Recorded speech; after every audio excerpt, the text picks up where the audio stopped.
Well, let's see here.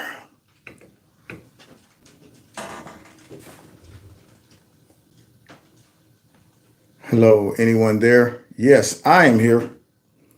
And yeah, it has been such an interesting situation going on here with YouTube.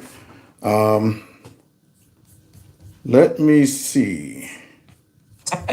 What's the dealio? Okay.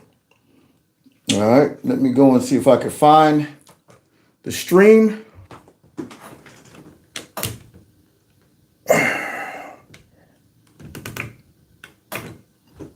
Nah, that's not right. I had to switch phones out and everything. So it says right now, no one is on watching. I'm sure people are frustrated. Uh-huh. Wonder. It's interesting. No wonder. All right, now let's see. I see something over here. Looked like we were able to get it started. I see some people chatting in. YouTube, man. So I was on the phone with YouTube, or not the phone, but on the chat with YouTube, trying to figure out what the heck was going on with the stream. And the person couldn't figure it out. So what did they do? Like always, we're going to go ahead and, sing you out, let you marinate overnight, and then we'll see if we can figure something out for you. And I'm thinking, the people expected me now. So what are you talking about? Tomorrow. So I kept fiddling with it, and then I just went ahead and switched phones. And apparently, this one is working. Unfortunately, I wasn't able to put my little JPEG in there to support the title of the dang on show. But hopefully y'all saw it, and we'll go ahead and insert that later. So right now people are relogging in, and I hope it doesn't shut down. For some reason the app just kept shutting down, and the guy who was chatting with me didn't know what to do. And I kept resuming, and it kept, y'all all been there. Y'all are. Says, all right, we're here. All right, so good, because I got some stuff to talk about tonight. But now I got to go ahead and hurry up, man. How many minutes late am I? What time is it? It's 7:36. Good grief. Wait a minute, that can't be right, is it? Did that much time go by? Good, it did. Man, I started trying to get this thing started at 7 o'clock. Boy, I tell you, man, YouTube. And now they're going to send me back some probably standard response. I thought that went in trying to log on to YouTube, make sure that you reset and you try again. And it's going to be something stupid like that. But apparently this solved it for now. So let's go ahead and get busy. If y'all can hear me. Can you hear me? Can y'all hear me? Apparently y'all can. So let's go ahead and get busy. Somebody said it's 6:30 Central Time. That's what I'm going to do in my mind. I'm just going to pretend it's 6:30 Central Time. This way I ain't got to worry about being 30-something minutes late. City. Up north, got our hands round dog throats.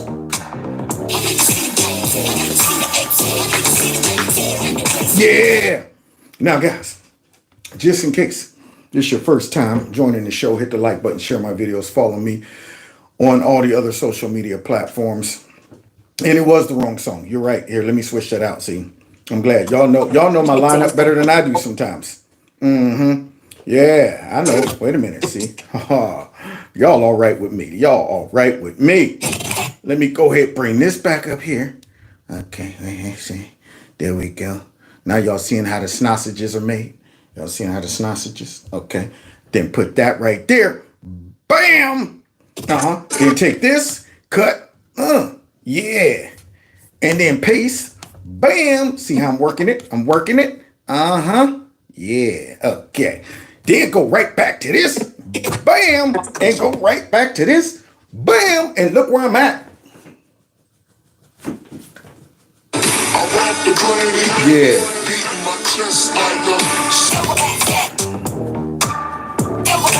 Real Godzilla. Real Godzilla. Real Godzilla. There's some kings in the building.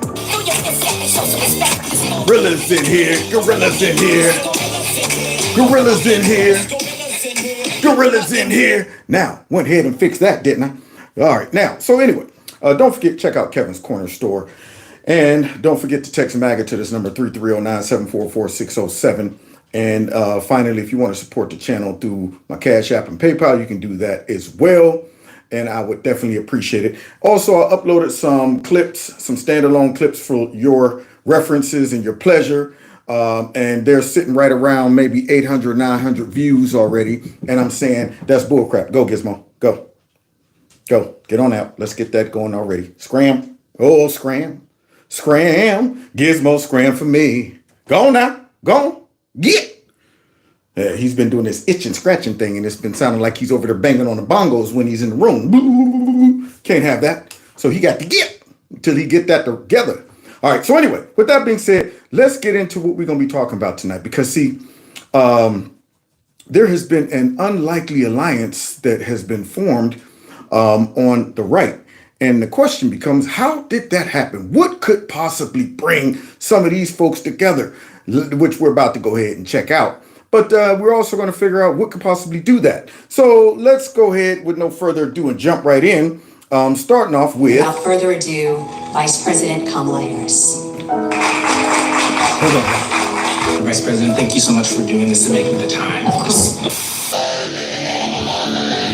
A lot of people did not think it was appropriate for you to be here today. You have pushed false claims about some of your rivals. Now that was a totally different approach.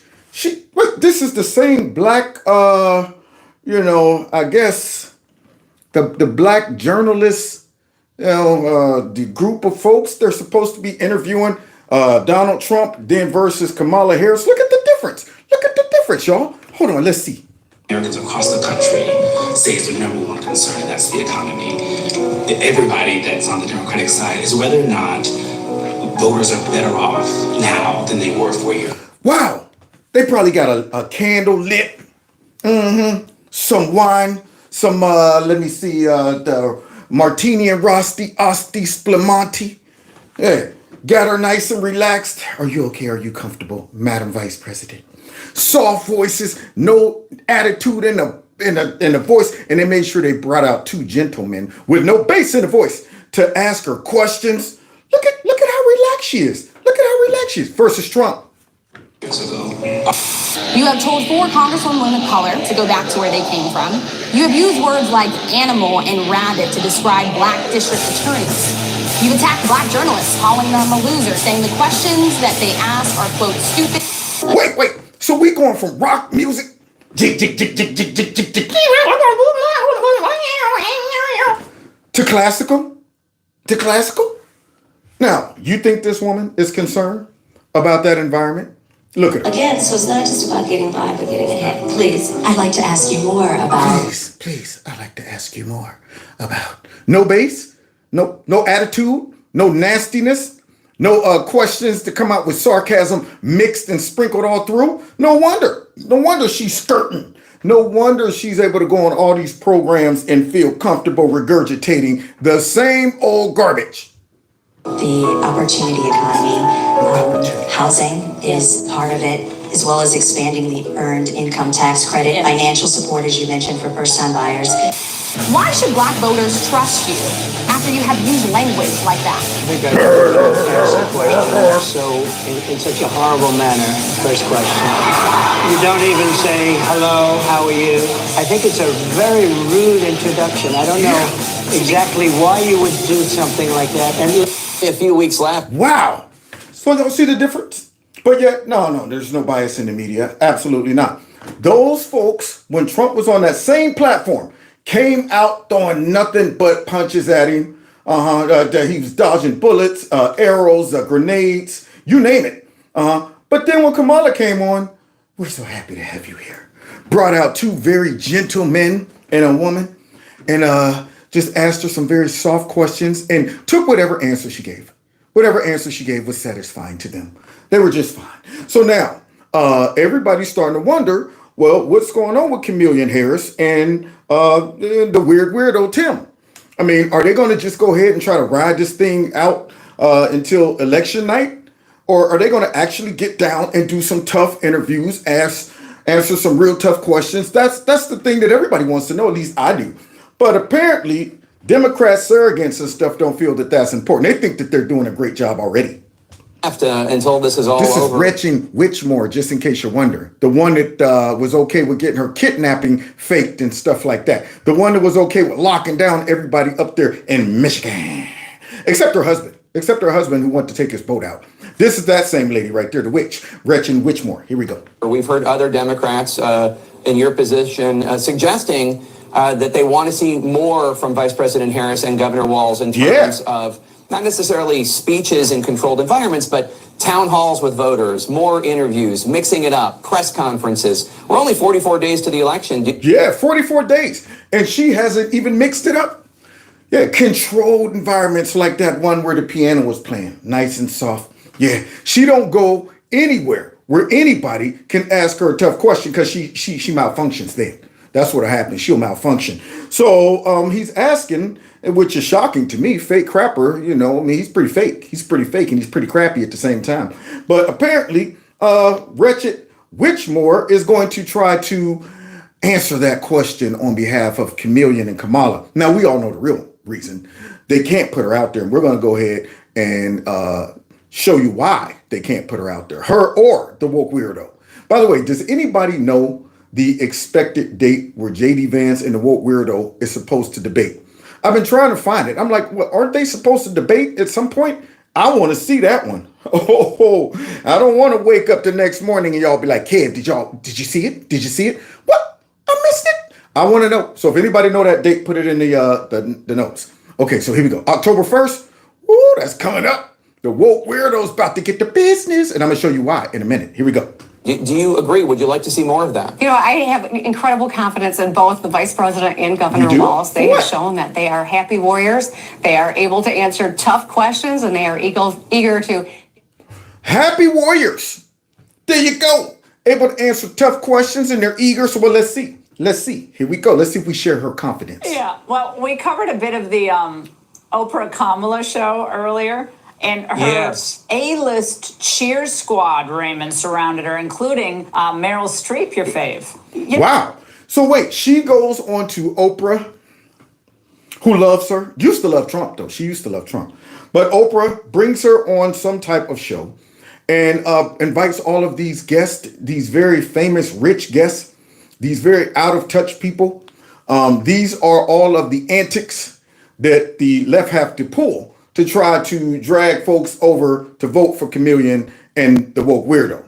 See, they want to distract you with the bells and whistles. They want you to be able to say, well, look at that. She has Meryl Streep.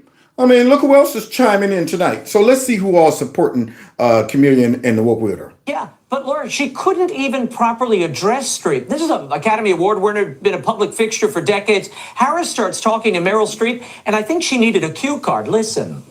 Thank you, Marilyn, for your just the gift that you give, your talent. Who is Marilyn? Who is Marilyn? No wonder they can't stick her out there off script.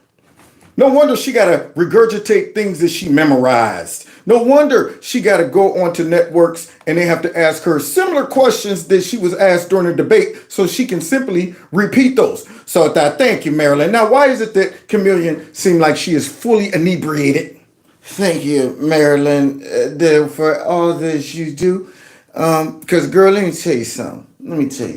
I love your show. I loved you in The Shining. Girl. You was the bomb. Anyway, girl, thanks you for supporting me and stuff. Okay, see you, Manson. No, it's Merlin. The Marilyn, whatever your name, the magician. See you, baby. So that chick sounds like she's drunk. Who is Marilyn? Now, what's Thank this you, with the Marilyn. hands? She doesn't What know is this? Streep's name, but I guess with Kamala Harris, Laura, every hour is happy hour and ladies drink free. The Kamala word of the day is clearly story. It is your story and the story of our friends before you is really, that's the American story, right? In telling your story and being so strong in the way you do it, and both of these stories, for you to tell these stories, this story is a story that it... She's stuck on story. She is stuck on story. I am stuck on story, because story stuck on me. So she stuck on story. This story, girl. Let me tell you about this story. Did you hear about this one story? So listen to all the repeated words that she says and uses. This is a common thing with her. She will get stuck on one word and try to figure out how many ways can she put that word in her sentence to make it seem like it's meaning something different. It all means the same thing. Okay, she ain't saying something different or anything. It's just straight story. Your story, your story, story, and your story. And you know what? The story is a good story when you figure out that the story is really going somewhere. Because if the story ain't going nowhere, the story ain't good. You know what I'm saying, girl? Is sadly not the only story. It's unbelievable. It's simply unbelievable. It's like a child who learns one word and then they struggle for the next thought and it never comes. But maybe this daytime talk candidacy will work. It's all emotion, but not a very good one. Not a very good one at all. So you see all those stories that she dropped in a short time frame? There you go. She'll get stuck on one word and it's like, okay, all right, I just learned a new word, but I don't know how to put it in a sentence outside of a story. A story, your story is the story that means a lot. And everybody wants to hear your story. And did you know I had a story too? She don't know how to build upon that.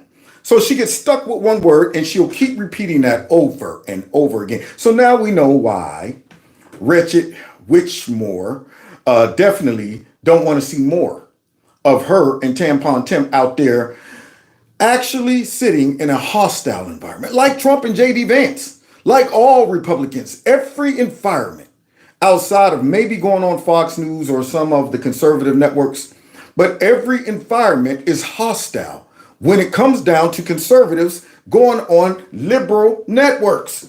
It's always hostile. See, so how can Chameleon ever get better? How can how can the woke weirdo ever get better and be able to get out there and debate and stuff when they always going on these very, how should I put it, accommodating networks? So let's continue though. Certainly not an articulate one. There's no question I'm in favor of banning fracking. You know, that we have to just acknowledge that the residual impact of fracking is enormous in terms of the impact on the health and safety of communities. I think about this issue through the lens of my baby nieces, who are 1.5 and 3 years old. And when I look at those babies and I think about what the world will be like in 20 years if we don't act, I'm really afraid. And as it relates to those Republicans in Congress, where I've now been for 2.5 years, every one of those members need to look at the babies, the grandbabies in their life. Y'all hear that? All emotion. Now, this was back in when?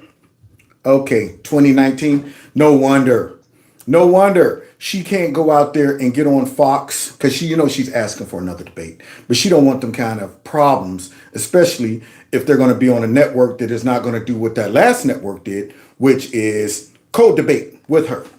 But here she is talking about the babies and the nephews and the nieces and stuff and all of that and where the world is going to be, as if this woman really cares about that. Flies all over the place. She cares nothing about the environment. But here she is saying that she, is not on no fracking.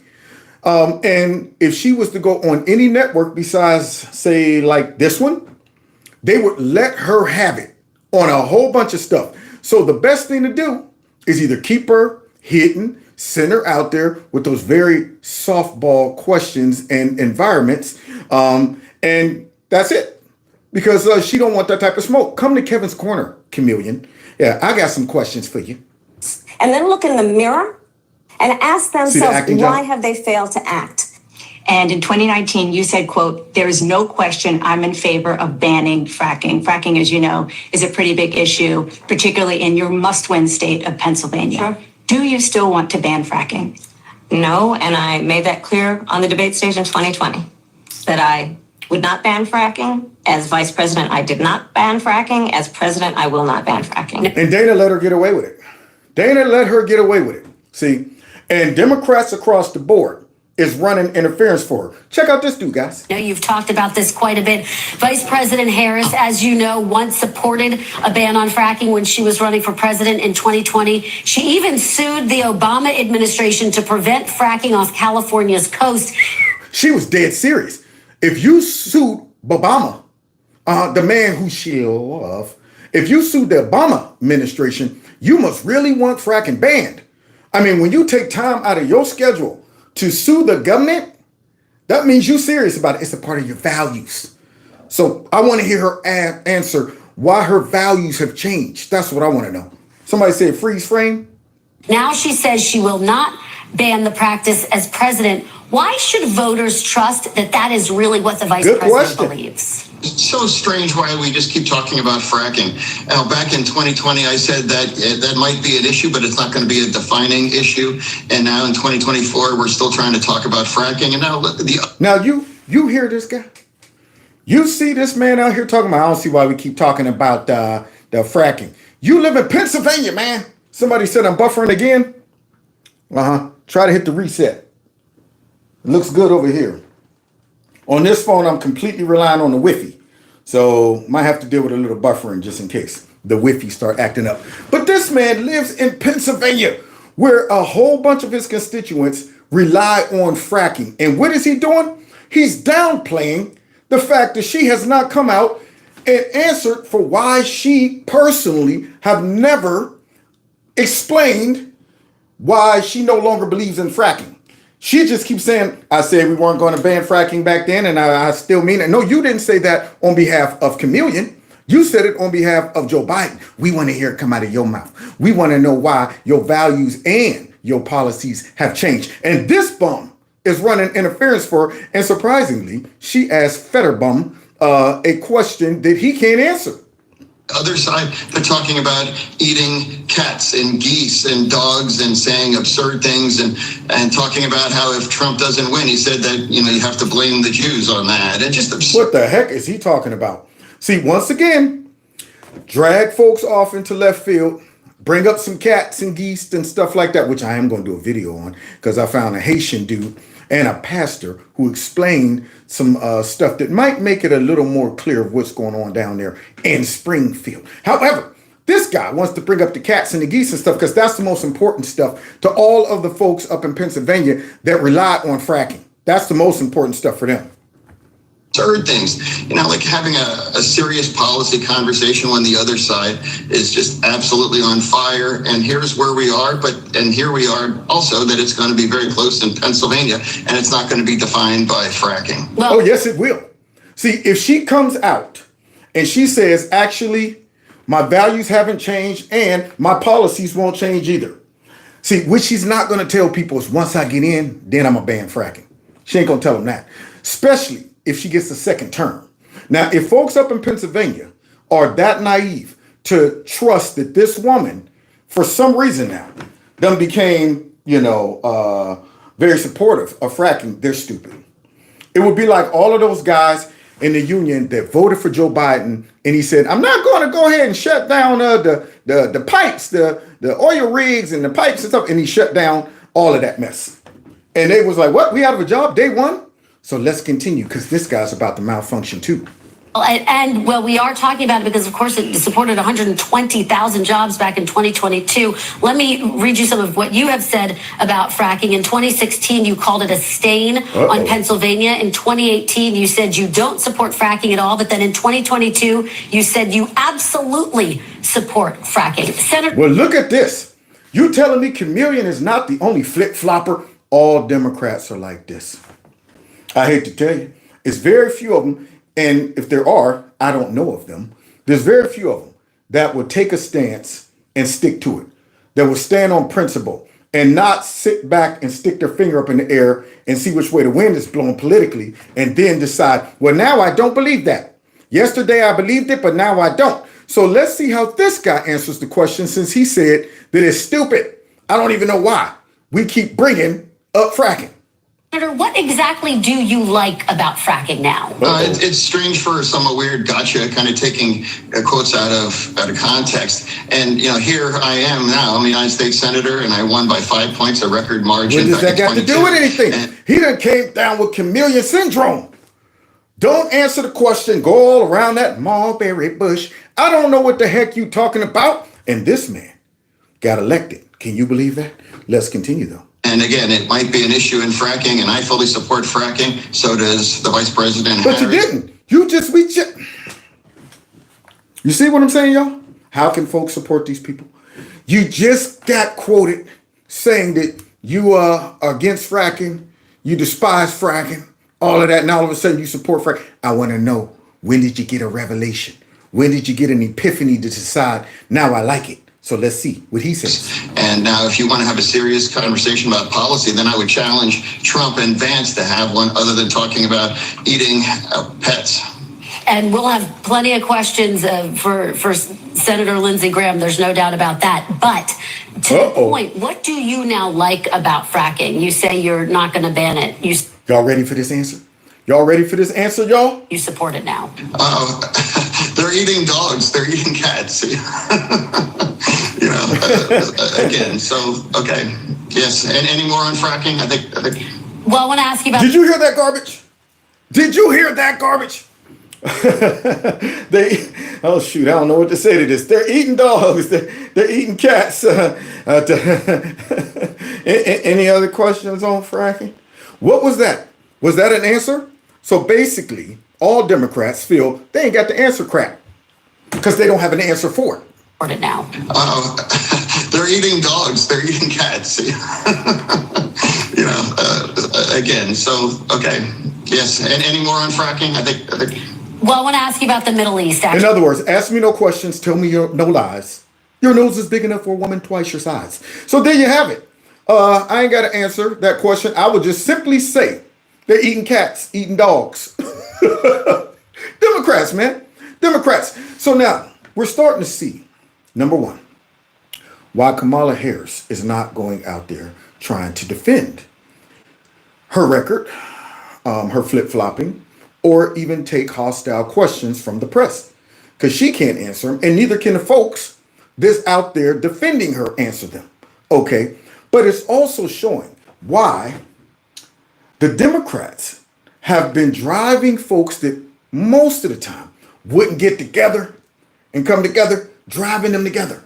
They're driving them together. When you see folks like this get out there and say stupid things like that. Actually, let's move on because I do want to get... Yeah, let's move on. We love our country. Look at this one. I love our country. I know we all do. That's why everybody's here right now. We love our country.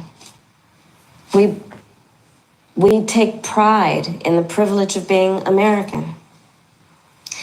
And this is a moment where we can and must come together as Americans. Do you understand the amount of fluff in this answer? The amount of 100% caca, 100% short. She is straight winging is thinking of what Hallmark cards did I ever read that I can say we're about love and unity and utopia. And the spring springeth up in all of us to make us feel more springful, which rains down sunshine on my beloved, because you are my sunshine, my only sunshine. We're all sunshine. Did I say that? That we're all sunshine? Okay, so and I'm sitting there listening to this, and I'm going, folks are buying this? Folks are falling for this? She looks like she's confused. Looks like she's not even believing what she's saying. And Oprah's sitting there too, probably going, this chick is completely a jack. Understanding we have so much more in common than what separates us. Same line. Let's come together with the character that we are so proud of about who we are. Now, here she is telling us y'all to come together. And this is what is really going to show why we're not able to come together, okay? Because the left have gone so far off the deep end that it is driving folks in the middle towards the right. And she's talking about let's come together. While at the same time, we get out there and say that Trump and all of his MAGA folks are a threat to democracy. And, they're all racist, white nationalists, xenophobes. They hate kids. They hate women. And she's talking about let's all come together. And we have more in common than we don't have. And I'm going, no, we don't. No, we don't. There was a time in America where I could say, yeah, you know what? I mean, you might mess around, be dating a Democrat as a Republican and not realize she a Democrat until it's time to go vote. Oh, you voting for the Democrat? Oh, yeah. Oh, okay. Well, I'm going to go vote for the Republican. Now, because of folks like this and their craziness, it is such a divide that where We can't come together. I mean, do you really think that the left is going to just let us walk off into the sunset after Trump win? You think these folks are just going to go ahead and say, well, we lost fair and square?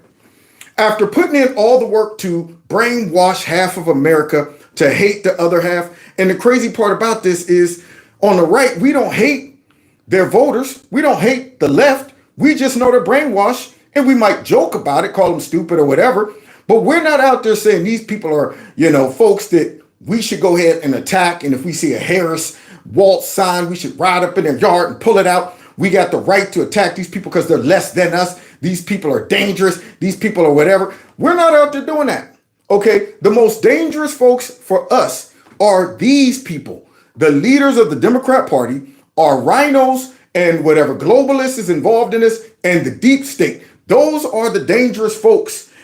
But yet their voters have become so radicalized and so bizarre and far left to whereas you got to just say, man, if this is the attitude folks on the left is going to have, if this is the behavior that you guys are okay with, if these are the policies that you all are pushing and y'all aren't willing to start moving back towards the middle or even slightly towards the right or just common sense, if y'all aren't willing to adopt at least some common sense social behaviors and some common sense political policies, then I don't see how we can. I mean, when you are extremely excited about abortion and your whole life revolves around that, if you are running around saying all of our rights are being rolled back and every day I got to go out there and fight to get my rights back, and we're going, what rights are you talking about? Can you imagine living in a house with an extreme leftist, an extreme liberal, and a leftist, and you are a conservative? Can you imagine that? And then she's talking about we have more in common. No, you guys have driven us apart with your ideology, your policies, and you encouraging craziness. You will wake up every day. Here you are about to go to work. They're waking up, getting ready to go protest, or just coming in from a late night of, tearing up stuff and burning down stuff. Where you been all night? Come in with a gas mask on, all black like the Omen. Talking about I just got done tearing down some fascist buildings and some houses, and then I drug an old lady out the house and beat her. Oh, okay, well, I'll see you after work. Are you going to work? I don't have a job. I'm a professional protester. That's all they would be. You'd come home, drink some coffee. Are you drinking black coffee? Why does coffee have to be black? You know what? You're racist because your whole life you would be looking at them going, you know what? How about you just move out? Everything you're examining me, everything you're trying to force all of your crazy radicalism down my throat. You're trying to say I'm a white nationalist and I'm a fascist and I'm a xenophobe and you're trying to drag me to this protest. I don't see a way that we could come together right now. I'm talking about the extreme left, okay? Not the folks in kind of in the middle who just kind of don't care. But if it's up to these folks, they would drive everybody into the radical side of leftism. And we're about to see. Which is we are an optimistic people. Whitley, why does Donald Trump lie like that? I mean, everybody knows. Now look at tight knees, no base. He's mad because Donald Trump said that even Oprah looked confused about Kamala Harris. Looked like she was going, what the heck is this chick talking about? You saw Oprah have to step in and help her when the one kid asked her about, illegal immigration, and Oprah came in later like, so what you're saying is you would go ahead and sign that bill? Oh, yeah, yes, I'll sign the bill. But she went off into a word salad, never answered the question. Oprah would look like she was on pins and needles the whole time. But look what this guy says. See, so when Trump makes an opinion about it, tight knees, no bass in the voice, he comes out and says Trump is lying. Whitley, why does Donald Trump lie like that? I mean, I thought opinions can't be looked at as lies. But see, this is a tactic from the left. When Trump makes an opinion or even jokes, they will say he's lying. He doesn't have the liberties of joking. He doesn't have the liberties of being able to make an opinion about something because everything is literal with Donald Trump. Yeah, it's not an opinion. It's a fact or it's a lie. So now this guy's like, Whitley, why does Donald Trump lie like that? First of all, why don't you have any bit of bass in that voice? Why are your knees so tight Why is your back so arched in that chair? That's what I want to know. Relax. Lean back. That man is erect. He's perpendicular. Why are you sitting perpendicular? Good grief. Relax that spine. Spine is tight, legs crossed, no base. Everybody knows. Come on. I think that there were times during that interview where it looked like Oprah was trying to figure out where VP Harris was going. And I think when we're looking at this directly, when we're talking about battleground states and talking to working everyday Americans, utilizing a billionaire who's not dealing with the cost of inflation, with stagnant wages, with stagnant industries is really just out of touch. And I think that's what he really meant to say, is that hiding behind Hollywood as opposed to really just talking about the policies of your administration may not be working specifically in battleground states. Yeah, because see, that's her style. That's the whole Democrat style. Yeah, they are no longer trying to help out, the working class, the everyday man. They care less about that, especially if you're just a white man. If you're just a middle class, lower to upper class white man, or I say middle class white man, then no. Yeah, you're nothing to them. You're nothing. But they come out there and they pull out Jay-Z and all these twerkers and all these rich folks and all these athletes and stuff like that. And they say, look at us, vote for us. Shut your mouths. Don't look at your own finances. Don't look at the gas prices. Don't look at stuff that really matter in your life. Just take the opinion of all of these rich upper class elitists that for whatever reason y'all are making your voting decisions on. While these folks could care less whether inflation's high. See, that is literally rich, Whitley. Thank you. I mean, it's wealthy. It's wealthy. Rich man. Come on. So he's trying to make a comparison. Say Donald Trump is rich. So what are you talking about? He's rich, but he don't bring billionaires in to his rallies just to try to influence folks. He's rich, but he's able to empathize with everyday hardworking Americans to let them know we haven't forgotten about you. He don't come out and give them word salad about, you know what, we all love our country. We all love our country. And it's all about love, and it's about joy. It's about joy. Happy, happy, joy, joy. And if you have joy and you have love about, things, then things will happen. And he don't do that. He come out and say, I know you guys feel forgotten. I know you guys feel like nobody's listening to you. All of these policies never really benefit you guys, So people can relate to Trump. Not to mention, all of the elitists and powerful entities are coming down on him for relating to the common person. Makes me think he's on to something. Makes me think he's speaking my language. That's what it does. So now let's go ahead and see, because tight legs, no base, erect back, got a problem with that. A couple things here. Well, I definitely don't need a history lesson on Oprah, who's Black history, because I'm very familiar with all that she has done. But what I'm saying is, when you're talking to people, specifically in a state where the average salary is $49,000, bringing a billionaire up on stage is going to present out of touch, specifically for working class Americans. And let me explain why. It's because the issue that they're talking about does not impact her the same, as opposed to having working class people maybe engaging with her, maybe a town hall forum. She has been utilizing celebrities to promote her campaign. And to cover for her. There you go. See, we all hip to the game because we're smart. The folks maybe sitting on that set aren't too smart. I wonder if they sat back and really was like, she seems so genuine and so sincere. Or were they like, man, I'm seeing her in person and up close, and this chick is completely fake and raggedy. But hey, I'm here. Yeah, I guess that made sense, say whatever. She just got up there and fed them nothing but garbage. And Oprah did a info commercial for her. That's all that was. And that is the nature and style of the Democrats. They utilize these folks to run cover for them. Did you think Oprah was going to get up there and ask her anything tough? The fact that they so-called brought out all of these victims and things. Next, we're going to bring out little so-and-so who tried to do this, and we're going to bring out the family members. That was designed to promote her. She was in friendly territory, and yet she was being praised by all of these rich, powerful elitists, and you want the common, everyday, average person to say, now that person right there represents me. Nope, and this woman right here who's smart is calling it out. as opposed to utilizing working class people or utilizing them to speak to working class people. And there is a disconnect. Well, guys, not only is she raggedy and can't be let out on her own because she don't know how to act. She don't know how to act. Neither does the woke weirdo, y'all. He's just as bad, including his wife. Check this out, y'all. The woke weirdo's wife. She's just as crazy. I kind of liked it when she did this.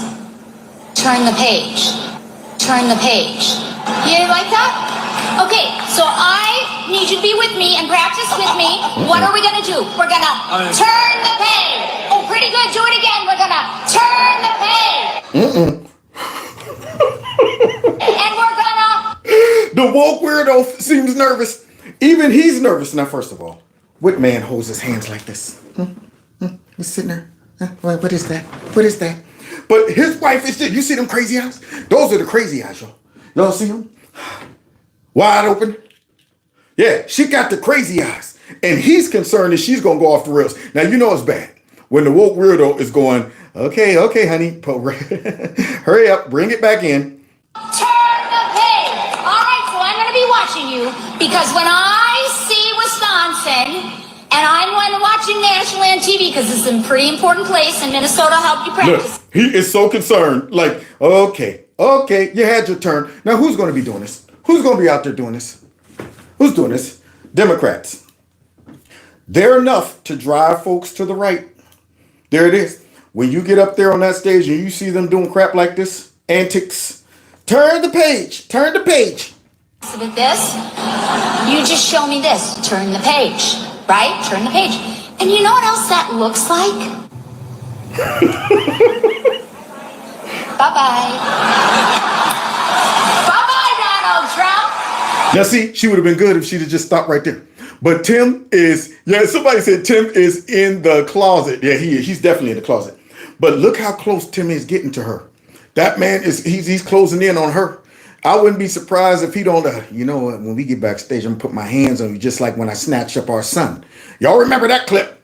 He's walking with his son across the stage. Get over here.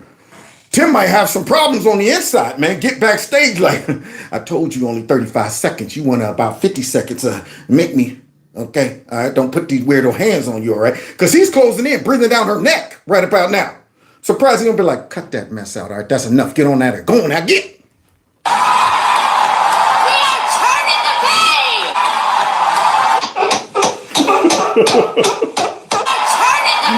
To what? Nothing. Because nothing's on the other page. There you go. You got yourself a whole book of blank sheets. Loose leaf notebook with no notes in it. That's what you got. Turn it to another blank page. 52 days and we are turning the page. You right about that. To Trump. Turn that page to Trump. 52 days and it is bye-bye, Donald Trump.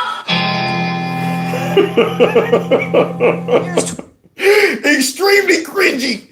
Man, so here you go. They trying to turn that page to Trump. That's what's going to happen. And of course, like I said, that's when we're going to see just how divided we are now, of course. Kamala's out there trying to talk about she's the candidate for unity and to bring us all together and stuff like that. When the left has spent all their time driving us apart. At one point, it seemed like racism was gone. I mean, through the 80s and the 90s, I don't remember all of this wokeness. I don't remember all of this. You got to go back to slavery and, walk around either oppressed or as a white person ashamed to be white because you're responsible for the atrocities of America. I don't remember that. I don't remember that you couldn't watch the Dukes of Hazzard. Don't remember that. Don't remember you couldn't watch dang on Archie Bunker and the Jeffersons and stuff like that. I don't remember those times. Yeah. So now all of a sudden you can't because racism done came back and wokeness done kicked in and it's all being driven by the left, which is driving folks that normally would be Democrats right on over to the right. Here's Twitchy Tim on stage, waving profusely in a very unsettling manner. Very unsettling. There you go. No wonder y'all don't want this dude out there like that. I can't wait to see him debate JD. I wonder if he's going to come out and wave to JD like that. Hi, JD. Hi, I see you over there. You think he's going to do that? Nope. Men should not move this way. It's not the way we move. Ooh, you see that one? Ooh, what is that move right there? Ooh, see the hands? See the hands? Tight elbows. The tight elbows, they in real tight. But the hands, yeah, I don't know about that. I'm concerned. Jesse Waters is too. No wonder they don't want the woke weirdo out, because the woke weirdo is supposed to be appealing to the men. They brought this dude in to appeal to us. The folks with testosterone, the folks that's acting like men, who believe that men should be men, who ain't embarrassed to be a man. All of us who don't believe that, masculinity is toxic.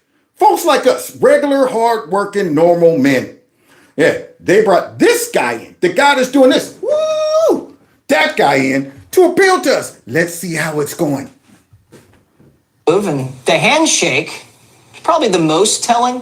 This is Walz and his wife shaking hands like business associates. Because they're both weird. Followed by a weird hug. Now let's compare that to Walz's interaction with Kamala's husband, Doug. Interesting. What's going on here? That was interesting. And there's Doug now. There's the first man lady. What do you call him? The first man, second man lady? I don't know what you call him. How about this? Beta male.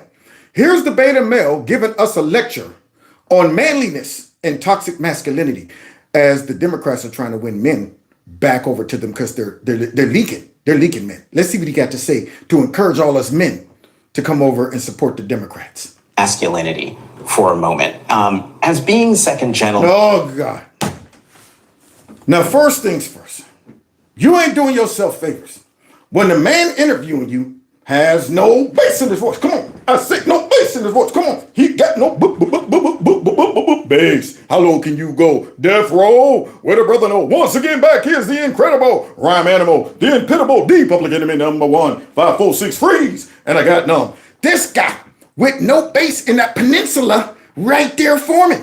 Why don't he get rid of that peninsula? Why don't he go ahead and shave it all off? But no bass, peninsula, tight knees, erect back, is asking him questions about masculinity. Now, go figure. Up there, Tessa, what do you think about masculinity? Then changed your own view of perceived gender roles or what it means to be a man. This is something I've thought about a lot and something I've spoken about a lot. There's too much of toxicity, masculine toxicity out there, and we've kind of confused. Can you have too much of that? That's what I'm wondering. Can you have too much? Does this man not realize that we got wars that might need to be fought? You know, we got pipes that need to be laid, fires that need to be put out, gangs that need to be, targeted. And, we got stuff like that. We got, all kind of construction that needs to be done. We got houses that need to be protected, children that need to be, protected, young men that need to be raised to be men, and young women who need to look at their father and say, man, I got a great dad. He's a provider. He's a protector. He's an example of a real man. He's not out there trying to smack me, beat me, call me a bunch of names. He treats me like a princess, shows me that I'm valuable, and I can respect the difference between mom and dad. But instead, this guy want to blur the lines. What's up with that? Blurred lines? So let's go ahead and see what he's talking about in regards to the toxic masculinity, if that is such a thing. What it means to be a man, what it means to be masculine, where you've got this trope out there that you've got to be tough and, angry and lash out to be. What is he talking about? That you got to be tough and angry and lash out. Who is he referring to? Even alpha males, guys, tough guys, don't look at guys out there doing that as, they look at them stupid. In my mind, I'm tough as they come. I see a guy out there doing that, beating his chest, acting like that. I beat my chest because I know, hey, I got it stored up. I got stored up masculinity in case I need it. It's like stored up energy. But I don't go out and just misuse it. Go out for no reason. Hey, man, hey, you better not look this way, man. You know what I do to you for no reason? Yeah, I just got to straight by a man for nothing. I'm tough guy. Nobody does this. And guys who do it, real men look at them as idiots. Okay, you're always going to have your percentage of idiots. But this guy's trying to make it seem like every man who simply believes in more manly characteristics, manly, behaviors, manly jobs, things like that. Manly ideas, stupid ideas like protecting your family, perhaps, being a breadwinner, stupid ideas like that. I guess that's toxic. I guess they're walking around like, hey, woman, I ain't gonna let you work. Not one of those things, sweetie, you don't have to work if you don't want to. Yeah, I ain't gonna let you work. Ain't no woman of mine gonna be doing no working. Woman ain't supposed to work, supposed to be in the kitchen cleaning. And then, no, I'm thinking if I'm a woman and I got the option, I would be great. I would be going, that is, you know what, girl? I choose to work, but I ain't got to because this man is bringing home the bacon, fry it up in the pan. But here he is. I guess all of us traditional men are walking around acting like cavemen and, dragging our knuckles and grabbing our girls by the hair and dragging them into the cave and with clubs and stuff like that. To be strong, it's just the opposite. Strength is how you show your love for people. Strength is how you are for people and how you... And toxic men, which is not a thing, but toxic masculinity men, they don't do that. We don't know how to show no love.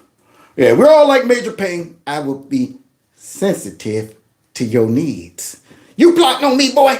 Yeah, we're all like Major Payne. So, yeah, toxic masculinity is a thing in his eyes. And I'm thinking, and you want men to support the Democrat Party? So what is this new version of masculinity that you speak of? You have their back and how you stick up for other people and pushing out against bullies. I mean, that's what I believe it is. So every time I can speak against this toxicity, we're seeing it with our younger people, we're seeing it in our discourse and our politics. Where is this coming from? See, this is why I say no real men, if they knew the agenda of the Democrat Party, should support them. Does this sound like this sound like they are launching a war against masculinity, a war against men, real men, coming up with new definitions, trying to redefine it, trying to stereotype any traditional man.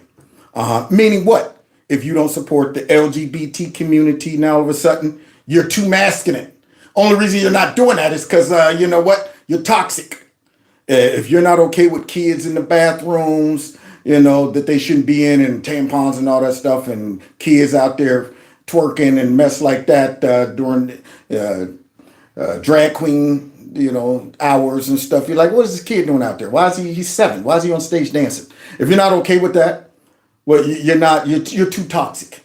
Yeah, all that stuff. If you're not okay with men getting in women's sports and beating them, if you say, man, I got a problem with that, man, that's a grown man out there slugging a woman. All of a sudden, you know what? You're blinded by your toxic masculinity. We're a new type of man where it's okay for men to beat up women and beat them in their own sports and stuff. We're a new type of man where it's okay for, little kids to not be protected by men when it comes down to all of this garbage they're trying to influence them with. Real men would step up and say, man, you're not going to do this to my kid. And if I had my way, you wouldn't do it to any kid. Okay, how about you as a grown man, mind your business, tampon, and second gentleman, mind your business and let the kids be the kids. But they done came up with all of these new, I guess, beliefs and stuff in our society that if you're not on board with, then all of a sudden you're not on board because you're too macho. It's your toxic masculinity that's keeping you from going to drag queen story time and stuff like that. Media, you're seeing it as it relates to so many of the issues that we're pushing back on. So, like what?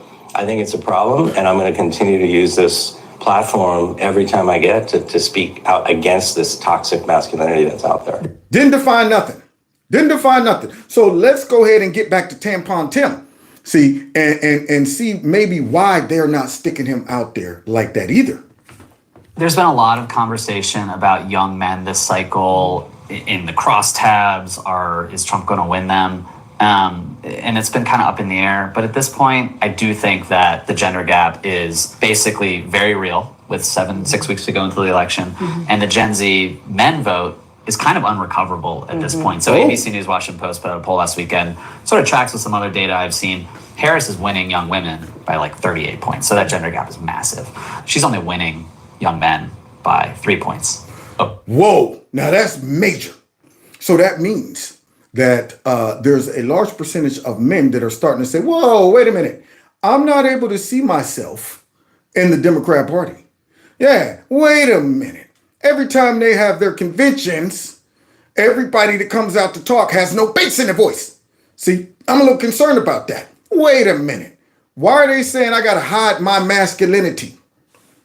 See, so when they look over at Trump pumping his fist after getting shot in the ear, and they see real men that are supporting the Republican Party, yeah, that's more appealing. If I was a young man right about now, I could not support the dang on Democrat Party. I'd be like, nah, I'm cool. I'm going to go over here with Hulk Hogan, brother, and the UFC right about now. And people got bass in their voice.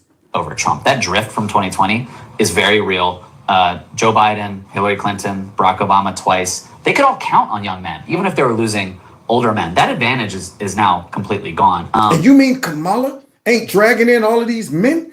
You mean to tell me they ain't lining up to support her? She ain't got a whole bunch of Kamala men supporting her? You mean to tell me Tampon Tim is not masculine enough and manly enough to drag a whole bunch of us in? Don't worry, though. He got a solution. He got a solution, y'all. Yeah. So let's continue.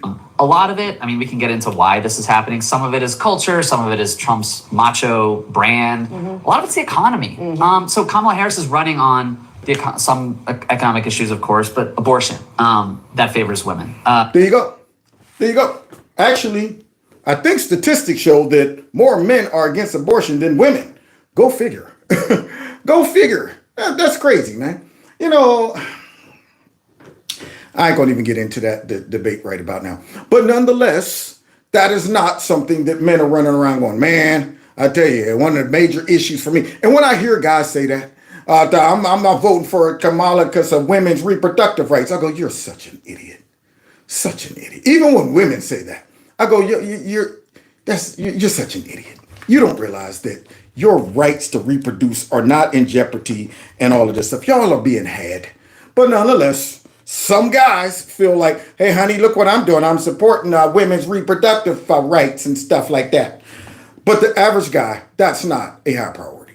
Young men name the economy as their top issue. Young women name abortion as their top issue. Young men are on college campuses. They're enrolled in colleges at lower rates than they were a few years ago. Yeah, because college liberalizes them. It wokeifies them. Yeah, they're starting to realize, wait a minute. They're telling me to hide my manliness. If I'm not going on an athletic scholarship, I'm not going. Are part of the labor force compared to women than they were a few years ago. And so if you're a young person against all of the economic headwinds that currently exist in our society, and you're trying to get access to the economy, get a job, get a loan, buy a car, it's harder. That's true for all young people, but young men in particular feel that. And then on top of that, you have the anti-wokeism and the pronoun stuff and the things that just appeal to young men. And Donald Trump. Yeah, all of that wokeness turns men off. And it drives common sense people away from the Democrat Party and start saying, now, wait a minute, man. I normally wouldn't even be talking to somebody that is a conservative. I normally wouldn't be teaming up with somebody like, but right now there's so much at jeopardy because the radical left is trying to eat everything. They're like a cancer. They don't know how to stay put. Yeah, you know how cancer roll. You get some of that cancer in your baby toe. You think it's going to stay there? Nope. Soon as it gets a chance, it's coming up that leg and it'll be in your hips and all the way through the whole body after a while. See, and that is the radical left. Yeah, people are starting to see that and say, man, that mess is spreading. Now, I might have been more liberal at one point, but it was kind of common sense liberal. Not the type of liberal we're about to see. He plays golf with Bryson DeChambeau. Yeah. He goes on Theo Vaughn. He talks about Zens. And, Democrats, I'm sorry, they haven't had a cool guy candidate in a while. And with all due respect to Tim Walz, Tim Walz appeals to a lot of men. He also appeals to that guy, Bruce. Yeah. Jeff's package. He's wearing a Future is Female shirt. Yeah. That guy in Madison, Wisconsin is already going to vote Democrat. Yeah. You're right about that. The Future is Female shirt. Good grief. I'm waiting to meet a guy who declares himself to be a male feminist. Are there any out there? Is that a thing? A male feminist. If I see some, I'm like, what did you just say? Did you just call yourself a male feminist? Man, turn in your man card. Yeah. So that guy says the future is female. Good. Man, just why don't you kick yourself in the testes if you can reach? I'd be like, how about you kick your own testes? How about that? I'm sorry. I think, how do you reach the young man? Yeah. So guys, here's Tampon Tim's response, y'all. This is his appeal to the men. Y'all ready for this? Tampon, yeah, he's about to go ahead and tell us and show us that he's a man. And he's going to be doing man stuff. Look at this. Yeah. Got some man music in the back. Governor Walz here, my 79 International Harvester Scout, and my 5-year-old black lab. This guy went so far over the top. Do you see these antics? I mean, this is so obvious. First of all, you go out and you get you a camouflage hat with the American thing on the side. You go and you get you a old truck with the dog in it, over the top. Always antics, man. Like we can't see through this. This whole little piece is, please, men who already know that we do not support real men. We do not celebrate masculinity. We trash masculinity. Yeah, we condemn it. We attack it. We're redefining men. And you guys have seen through us and starting to walk away from us. So therefore, I'm going to come out and I'm going to do everything that I think that might appeal to more masculine men who's walking away from the Democrat Party. As if we're going to watch this and say, oh, shoot. For a minute there, I thought that the Democrat Party only focuses on the LGBTQ people and the trans folks and that, and the women and stuff like that. But now that I see Tim, he's sitting there with that old truck right there, powder blue. And look, he got a man hat on. Jeez. And look at that dog.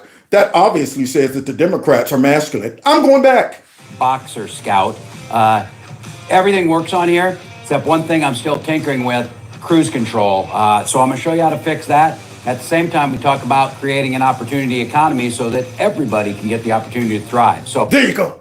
Now, this is supposed to be a campaign. This is cringe. I need my boy from the office. This is horrible. So now he's about to work on stuff on his truck, y'all. I'm surprised he didn't come out with the man voice. Now I'm releasing the video right after this to mock him. So make sure that you're subscribed and your notification button is on, because I just did a video today imitating this guy. You should enjoy it when I upload it. But look at this guy. He's about to show us how to work on stuff, man. Therefore, we got to go out and vote for Democrats. Oh, come here, take a look at this. I'll show you how this thing works. It's fascinating how the cruise control works. Okay, let's see what we learn. All right, here we go. 345 International motor, no computers, all analog. And this is the cruise control. This thing works on vacuum, pulls, and this is ingenious. This arm is just a chain that slides back and forth inside this arm. When it's working, works within a couple miles per hour. Yeah. So he's telling us stuff, man. Telling us how stuff works. And I'm sure he probably got somebody standing right over to the side of him. All right, now, that little thing right there. Remember, you pull that and it works within a minute. Okay, I got that. All right, action. You pull this thing. Is this the right thing? Right there. Okay, you pull this right here and it works within a... Yeah, so this guy right here is trying to tell us how to fix the power steering in this old antique vehicle that I wonder if it's even his. Let's continue.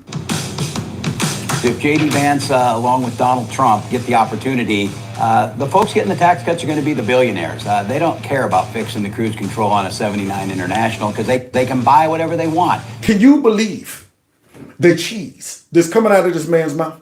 If J.D. Vance and the billionaires, they don't care about fixing the 19. Most folks don't care about fixing those. That's an antique. What are you talking about? Okay.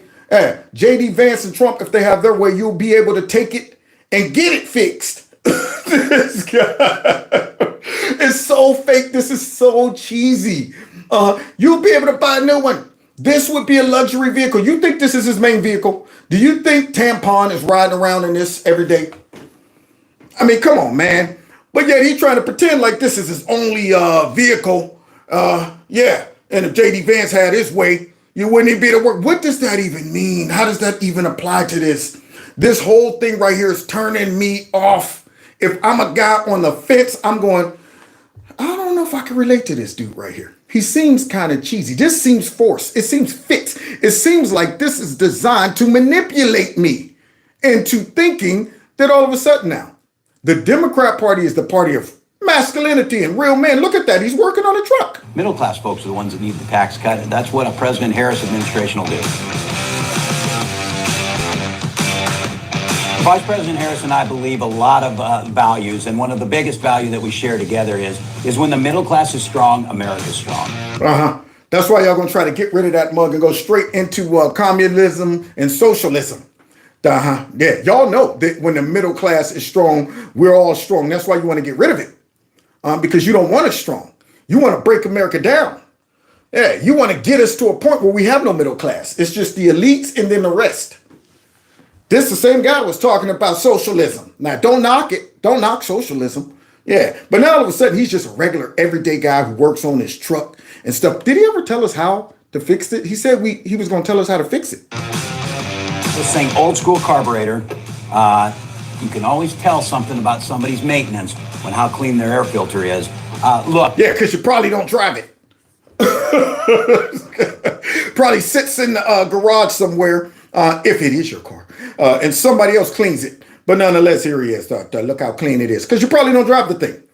But now all of a sudden you're working on it. All of a sudden, you just decided, today's a good day to fix the power steering, and I'm gonna have a camera crew come out and videotape me fixing the power steering, even though I'm not even gonna tell you how to fix it. I'm just gonna get in there and point out some stuff that has nothing to do with the power steering and talk about our campaign and JD Vance and them. And if they have it their way, nobody will be able to fix their own trucks. Nobody. To be able to work on this thing, you got a manual. It shows you exactly what to do to fix things on this. Donald Trump and JD Vance have a manual too. It's called Project 2025. Y'all see, this is the best they can do. They're sticking tampon out there and trying to get us, the cruise control. Yeah, they're sticking tampon out there with this fake attempt to appeal to men. And then he brings in Donald Trump and JD Vance got a manual. It's called 2020 Project 2025. Once again, another lie. Another lie. Built into this sorry attempt to appeal to men. He don't realize how stupid and foolish he looks. And it's a way to stick it to the middle class by giving tax cuts to the wealthiest. Rigging our economy to make it more difficult for people. Look, they didn't give me a manual for this if you didn't plan on using it to fix your truck. They didn't create that Project 2025 just to have it set around as a doorstop. They didn't create it at all, you idiot. See, boy, I tell you, I can't wait. I can't wait to see Tampon on that stage. I want to see Tampon take the stage, man, and try to bring up Project 2025 and all of that stuff and how to locate a carburetor and put it back in. So there it is. He's putting the carburetor in. Somehow, I guess that's supposed to help the cruise control. My pro tip of the day is silicone-based things around rubber. Best thing. You get the wrong material on this stuff dry rots out, and this is like really hard to find. So make stuff last. Invest in it, just like you hear this administration under President Harris. Invest. You see the sorry connections this man is trying to make? He's trying to make these connections between him working on the car and the administration, and it's not working. So he's trying to accomplish three things. Make a connection between him working on his car and the administration, trying to bring in men that are looking at them and saying, you guys, aren't men. And then, of course, trying to trash JD Vance and Donald Trump somehow. And I'm thinking, none of these connect. No smooth transition, no parallels. You're forcing this whole thing. You're forcing your masculinity. You're going over the top. You're doing everything you can to make it appear that you're masculine, you're manly, and you're not out there, trying to set up after-school programs for the LGBTQ kids in schools. Yeah, you're not out there doing it. You're not out there supporting, tampons in the bathrooms. You're not out there doing all of the stuff that I say. Most men don't focus on things like that. You're not out there waving with both hands. You best believe whoever helped put this together said, no waving. No waving, Tim. Put them hands down. Put them in your pockets if you have to. We'll tie them to your side. But we don't want them up. Put your hands down, Tim. None of that stuff. He's doing everything he can to go over the top with, look at me, I'm a man. In the middle class will make a strong America. No oil, no grease, no nothing on those clean hands, but he got the towel out, y'all. He got the towel out, making it look like he's wiping off the grease. Now, you see the guys I work with, I'm around construction workers all day long, man. I mean, their nails are never clean. Their hands are constantly, they got built-in grease stains on them forever. They're not coming out. They're not coming out. Calluses on both sides of the hand. How'd you get calluses on the back of your hands, man? I mean, it's ridiculous. And hear this guy with them soft, gentle, Palmolive hands right there pretending he's wiping off the oil from the engine. America in the long run. Thanks for watching, everybody. If you need to fix the analog cruise control on your 79 International. And look, has the woman driving it, y'all. Well, this is the place to come. And if you want to know what... this is the place to come. Well, I came, tampon, and I don't even know what you did. What did you do? You took the distributor cap off. You identified it. You showed us some stick right there and there. And then all of a sudden, you talked about J.D. Vance and y'all's sorry economy and Project 25. And then all of a sudden, rolled off talking about this the place to come and see. Are you going to do a series? Are you opening up a YouTube channel showing us how to work on cars? This is ridiculous. So cheesy. This is about as bad as his wife just a minute ago with the turn the page. Investing in the middle class in a strong America looks like. Follow the Harris Walz campaign for more. Tim Walz and I are both gun owners. We're not taking anybody's guns away. See their antics. But this is what's driving them all, driving everybody away from them. Stuff like that. And then, talking like this. Okay, so stop with the continuous lying about this stuff. Trying to relate to everyday people. Somebody breaking into my house, they getting shot. Regular folks think like that. Regular Americans say, yeah, man. That's why I get concerned when y'all start talking about getting guns. Because I don't want to have to, because I might be a white man and a black man breaking my house, threatening me, and I have to shoot him. And then you come talking about some stand your ground laws are racist. I don't want to have to worry about that if you get in office. So she's trying to pretend that, hey, man, I'm just like all of y'all. I mean, you know what I'm saying? I got a gun too. It's the merjigger that shoots the one type of bullet. Even though she got Secret Service, but she's talking about you breaking my house, you getting shot. A little later. I think having Kamala Harris say, if you break into my house, you're getting shot, is different than what you typically hear from Democrats, right? Like you think Democrats are coming. And it is different. And you know why it's different? Because it's fake. It's fake. That's why it's different. Maybe somebody needs to tell her that on the set. Just like seeing weirdo work on cars. That's weird. That's weird. What are you doing out there? Huh? You think that's appealing to us men? And now you talking about guns are supposed to make us be at ease that you're not really going to go ahead and enforce that mandatory buyback that you mentioned all over the place. For all your guns, we're coming to take all of them. And here you have a candidate saying, here's what I will do. Now, she don't realize that she's describing a fake candidate. The fact that she starts off by saying, that's different. You normally don't hear Democrats saying that. The fact that you got a Democrat candidate saying it, why do you think she's saying it?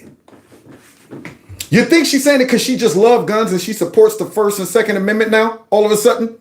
Or are you simply revealing the fact that she's saying it as a political tactic to make people think that, well, she's on our side. She supports guns. Look at that. She says she got one. And then she even said that if anybody breaks in her house, just like I would do, yeah, they're getting shot. Come into my home. And I do think that is different. I don't think people believe that. Thank you. You see the black Republican on it? I don't think people believe that. And you got it right, brother. Yeah. I don't believe a word of that garbage. Is that she said, I'm taking all your guns away 1,000 days ago, 1,200 days ago. No, she never did. She never said that. Mandatory gun buybacks. Well, look at this. 2020, Democrats warn to mandatory buyback of assault weapons. Kamala Harris, Cory Booker, all of them. Yeah. She said that 1,200 days ago, and now she's this proud gun owner. She's not all your guns. Yeah. Kamala Harris proposes major executive action to crack down on guns.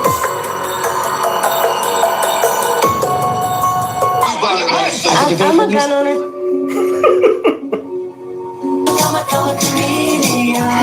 right. She's a full-blown chameleon. So we see then that the Democrats got a problem with Kamala being out there in the public answering questions, because how are you going to answer these questions? How are you going to defend the stuff that you said back in the day?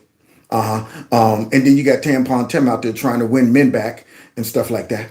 And yet neither one of them are answering any real questions. Yeah, they're softballing the questions and stuff like that. They're going on friendly networks. And we all know that they have crazy radical ideas and ideology that they've pushed in the past, but nobody will ask them about it. Nobody will ask them about it. But these are the results of folks who watch and listen to Democrat politicians and their ideology. These are the folks that end up supporting the Democrat Party, which divides the country so far. Because the Democrats will never look at people doing stuff like this and say, that's extreme. They're scared to even call out stuff that normal, regular people would say, that seems a little crazy. Democrats embrace that. They encourage it. They're scared to even say anything that might offend any of the radicalized, voters, which further divides the country. Because normal folks ain't cool with stuff like this that we're about to see. This is what brings folks together that normally wouldn't be. Let's see. Take a look. It's not just between two people. No. It's between two very different ideas about what our country should be. Yeah. So let's see the two very different ideas and what our country should be. Y'all see the evil one? Y'all see the evil one?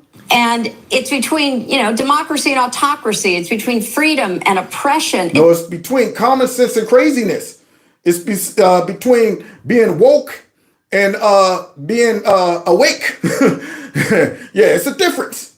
It's between someone who wants to bring us together. Kamala Harris wants to be the president for everybody. And that includes people who don't vote for her. Yeah. Because she knows if we don't start bringing our country together, we are vulnerable. Not only. And that's why she calls them radicals and calls them white nationalists and xenophobes and homophobes and danger to democracy. That's why folks that don't vote for her. That's why she wants to go ahead and set up something that can police the internet and find out people who spread dis and misinformation and hate speech, which we all know the group of people who she's referring to. It surely ain't the people that I'm about to show y'all that votes for Democrats. Only internally to division, but externally to bad actors, in Russia, in Iran, in China, and elsewhere, who want to keep dividing us and bring us down. So this is an election that is going to determine the future of our. There you go. Yeah, you think Kamala will have a problem with this? There we go. Yeah. Now, you don't think this is the divide? This is one of those, I can't be around folks to support this. That's too far. You see, but yet you guys, we have more in common than we have. No, we don't. If you are okay with this, we don't have nothing in common. Yeah, nothing. But I guarantee you, Kamala will celebrate this. So would Tim Walz, definitely. There you go. Now, this young man's parents needs to be dealt with. I'll just say that. Needs to be dealt with. But yet we got more in common. Hey, the reason that this right here is acceptable because you got leaders, you got Democrats, you got politicians who okay this and make people think that this is justified, this is okay. And if you don't support it, you're a bigot. Woo!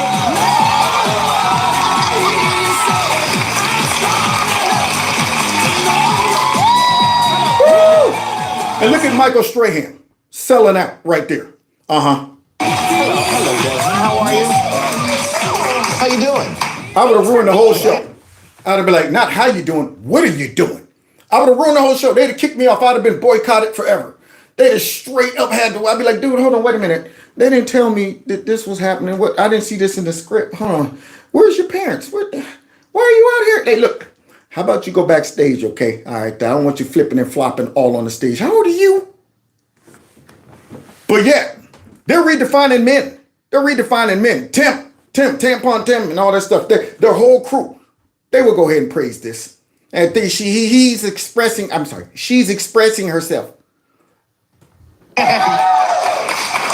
love the that you love root beer, caffeine free. I can get on board with that. My mom doesn't like me drinking caffeine. Does it make you hyper? Yeah, me too. They don't like when I drink caffeine either. But Jasmine, you're one of the youngest and first drag queen / kids. And I've heard that in the same sentence. That's the left. That's the stuff that Kamala and their crew and Tim and all of them, they're okay with, but they're saying we got more in common. Now that's enough to drive folks in the middle over to the right. That's enough to push people like Elon Musk and all of them together where they're going to. Now, at one point, I ain't had nothing in common with Republicans, but now I'm seeing people that are in the party I used to support defending this. Defending this. So now somebody like Elon will go, okay. Now all of a sudden y'all don't know the difference between men and women. Y'all don't know the difference between adults and kids. Y'all are celebrating this, making people think that this is okay. So using child and using the other term in the same sentence. And I'm going, there was a time where everybody would have went absolutely berserk seeing something like this. Berserk. Left and right. That's when we had something in common. Until the Democrats lost their minds. What is something weird about conservatives? Well, here's something. There is almost a cultish vibe, I feel. The way they... There you go. This is where we're at. What is something weird about conservatives? The irony in this is fabulous. There's something cultic about them. Full-blown Joker hair. I mean, I don't know what the heck is that. The leather Mad Max chains and stuff around his body. No bass in the voice. And he got green fingernails talking about stuff. There is something strange and cultic about the conservatives. This is great. In his mind, he's thinking, I'm okay. The conservatives are the weird ones. They operate within themselves. They refuse to listen to outside people. They're refusing to learn, essentially. I think that... In other words, we're refusing to be okay with the little kid dancing on stage and the people like him going in and speaking to kids and stuff like that. We're not okay with that. We're the ones. See, now you see how the divide is taking place. But just from a Christian standpoint, you also see the evil is on the rise. We are moving towards some, that's all I can say. When evil starts to be viewed, or things that normally folks will go, okay, that's crazy how that kid out there doing that. And now all of a sudden they're trying to mainstream that and make you think that something evil is okay. And if you don't see it as that, you're evil. That is called perversity. And it is strong right about now. And it is a heavy presence of it in the Democrat Party. They're okay with okaying perversity. And that is a problem. They're taking everything to the extreme to where common sense people start going, I'm moving over here. Okay? Because there was a time where third-term abortion was looked at as nuts. There was a time where somebody like this would never come out and say the problem with Republicans are they're weird. They're the ones that... There was a time where everybody would have said, whoa, somebody go get that kid off that stage and find out who their parents are. There was a time when most folks thought that way. But the Democrats came out and decided we're going to go ahead and cast our lot with folks that are okay with the most craziest ideology and perversities in society. We're going to do that. And then try to tell everybody that we got more in common than not. No. When you start seeing folks hanging out like this, I'm not going to be sitting with that guy having a beer. Not that I think I'm better than him, but I'm sure we have nothing in common. That is a large part of it. New York. Well, look at this. Yeah, this is enough to drive folks to the right. Why is it that all of my friends say don't go in the subway, or I go into a CVS store and the toothpaste is behind plastic? So thank you. It's not just numbers on the page. It's psychologically. Do New Yorkers feel safe? That is exactly what we're trying to fight here. I can show you all the statistics in the world that say... Y'all see can't close her mouth? Big eyes, no mouth closed. You see Roger the Rabbit please. You see that? Nah. What's up, Doc? So let's go ahead and hear from Bucky Beaver with those surprise eyes. Gonna tell us about New York being safe. You should feel safe because the numbers are better, but you're the mom on the subway with your baby in a stroller. You're the parent putting your kid on the subway to go to high school.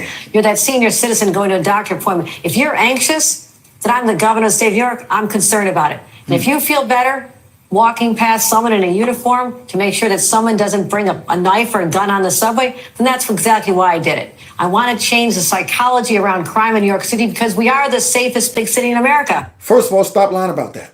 Secondly, close your mouth if you can, because those teeth are dragging the ground. Thirdly, how about you start enforcing the laws on the books? Huh? That's what I want to know. How about you start locking up crazy folks who, for whatever reason, made it a sport to sock women in the face and push them onto trains? I mean, what kind of demon does that? I mean, is that a thing? Oh, yeah, you ever played the sock a woman in the face, push her on a train game? You never played that? The sock a woman in the face, push her on a train game? It's great. It's great. See, the premise of it is you sock a woman in the face for no reason and then push her on a train. And this is what's going on. Those people should be in somebody's ward, tight, arms strapped to the body, full-blown white jacket wrapped around them. That's where they should be. They shouldn't be going in and getting bailed out. On top of that, throw in a whole bunch of illegal immigrants, and here she is talking about they need to feel safe. Right. I want people on the subways. It is safe, but I'm going to make sure people feel safe. The night train, the crazy train. Chaos on a subway in Brooklyn yesterday afternoon. What started as a fair beating case quickly escalated into violence. A man approaching two New York cops with a knife, and cops started shooting at him. This at the Sutter Avenue stop. When it was over, an officer, the suspect, and two subway riders were hit with bullets. One of those riders was struck in the head and is in critical condition. Wow. And now a mystery. What happened to the knife the suspect had? Because we are the safest big city in America. The knife that you mentioned, the knife used to threaten officers in the shooting incident, well, that was stolen. Holy moly. Yeah, no wonder New York is talking about voting for Trump. So wait, somebody stole the knife that was used in the attempted murder? So now while this dude is getting shot and scrapping with the cops, somebody like, oh shoot, it's a perfectly good knife on the ground. Let me go ahead and put this away for later on. Unbelievable. That's New York.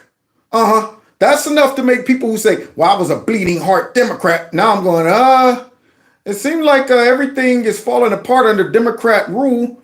A lot of crime, a lot of chaos taking place, a lot of high prices taking place. The crime scene. They're looking for that suspect and trying to recover the knife. You also had two tasers that were deployed. Neither of them worked. You have an NYPD officer recovering here at Brookdale Hospital from a gunshot wound from a fellow officer. And all of this, the root of all of this is a $2.90 subway fare. $2.90 subway fare. I guess I'll have to live with it. Yeah. Wait. What? There's more. More? Steve, Bianca, a lot of people in the area talking about this one. Police say the woman was punched in the face before she was pushed onto the track. Somebody planned to punch a woman in the face, push her on the train game. Again? What happened to Big Teeth Hochul, who just said that she was going to stick all of these folks down there in the subway so folks can feel safe? Looking at SO-ran Democrat cities like this, and then the cops having to deal with what you're about to see, is enough to push folks who maybe used to support Democrats straight over to the right. And the suspect took off. Right. I want people on the subways. It is safe.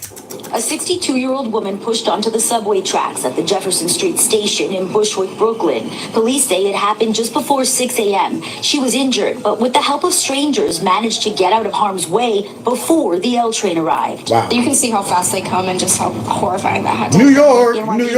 She was approached by a man who asked her for a lighter. When she said she didn't have one and walked away, he attacked her, detectives say, punching her in the face and pushing her onto the northbound roadbed. You see some. Next time, have a lighter. There you go. That's all a life is worth. In New York. But Big Teeth, yeah, that everybody needs to feel So many things going on TV, on Facebook, people being pushed, being, cut. I don't even sit by the next to the door of the train because I'm afraid I'm going to be cut or they're going to take my phone away from me. I just stand and I'm looking at everybody to make sure I'm not safe. We have a brand. New York has a brand. It is safe. It's garbage. And this is what I'm talking about when I say it's a divide in the country. These right here are all radical liberals. This is their response to the man who stabbed folks getting shot. This is enough to push common sense folks away from the Democrat Party because this is their base. Look at this. They're mad because the guy got shot with the knife. Coming to a city near you. Look at that. This has brought the pro-Hamas, the Black Lives Matter, and Antifa all together. They're all together now. There you go. Now, if I'm a Democrat, long-term Democrat, and I'm going, okay, why does it seem that this stuff is happening and these people, instead of saying, well, guy got what he deserved. Yeah, why is it that for some reason we got a large amount of young adults and people who they can no longer determine good from evil, right from wrong. They don't understand that a man with a knife out there wielding it and trying to stab folks, and did stab some folks, getting shot is justified. Instead, it's the police that are wrong. What's breeding this behavior?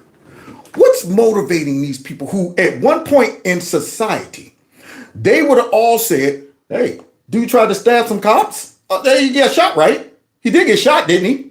Now all of a sudden, Democrat voters, their radicals, are mad about this. Mad about this. Now, where do they get that from?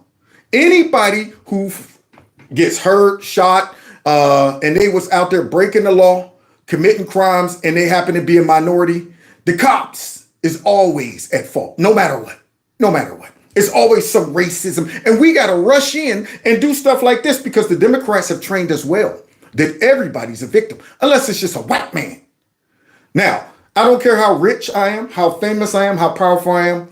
If I'm sitting back looking at what's going on in the Democrat Party and their base and how they're radicalized, I'm getting away from this party.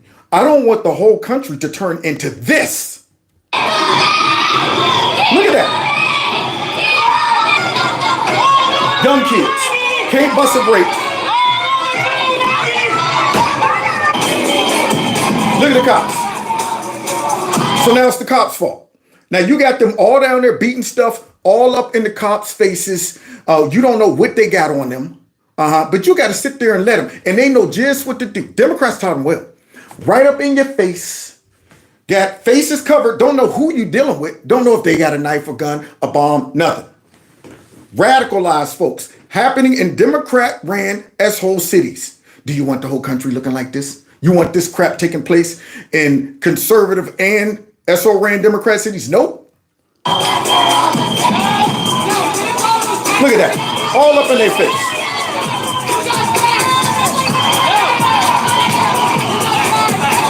And you wonder why there's a shortage. Oh, well, look at this, guys. After an American hostage was killed, this right here is the protest that took place up in New York.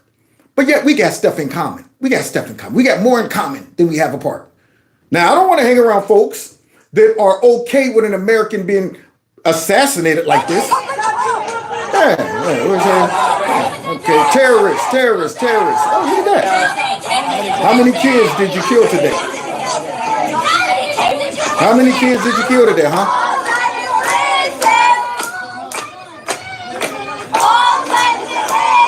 Right outside a Jewish store or something like that. I don't know if it's a Jewish something, cafe or whatever. But there it is. They show up and that's what they do. Harass the Jewish guy, out here supporting Hamas. And okay, well, what took place to an American? Breeding a I hate America mentality, allowing it to go on unchecked without society pushing back against it because you got the Democrat Party who is very tolerant to this type of behavior. For some reason, they're scared to speak out against these people as if they're the majority of our country. Majority of our country. We wouldn't want to lose that small minority's votes for some reason. And yet y'all allow them to go out there and push anti-American. Now, they might have the right to say stuff like that. But first of all, if you're in the country and you're not a citizen, you got to go. If you're here on a visa, if you're here for college or whatever, and I see you out there talking about terrorists, yeah, or Hamas, yay, or it's good that these the Americans were killed by, you got to go. We can't have you infecting the minds of a lot of other folks here, and you don't even belong here. But if you're an American and you're out here saying that, society at some point should see, we should condemn these type of protests. Now, the Jewish person got to get harassed. Yeah, got to get harassed as they sit there saying stuff like this.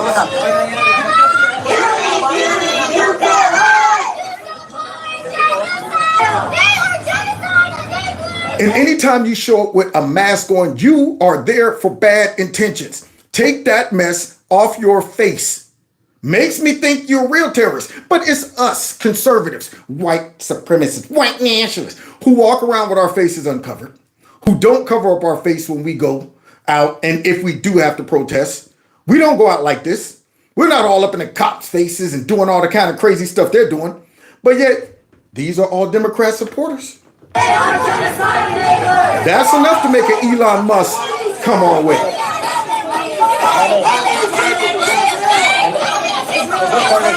This is the current Democrat Party base.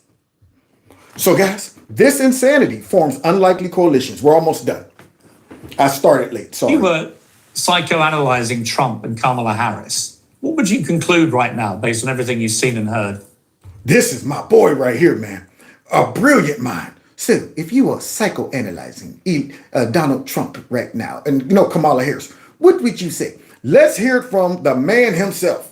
Well, if I could vote in the American election, I would vote for Trump. And I don't trust Harris. Now, do I trust Trump? Well, he was president for 4 years. Look, the best predictor of someone's future behavior is their past behavior. If you're trying to hype... Now, look at that brilliant mind. And you wonder why a lot of young men support him and follow him. And now a lot of women, too. But look how rational he's approaching this. Said, I don't trust Harris because we just watched through my whole live stream. Her ducking and diving and shaking and jiving through all of those interviews. Saw her flip-flopping all over the place without justifying it. Hiding, running away from the camera, running away from tough interviews, things like that. And then you have Trump. And he said the best indicator is the past.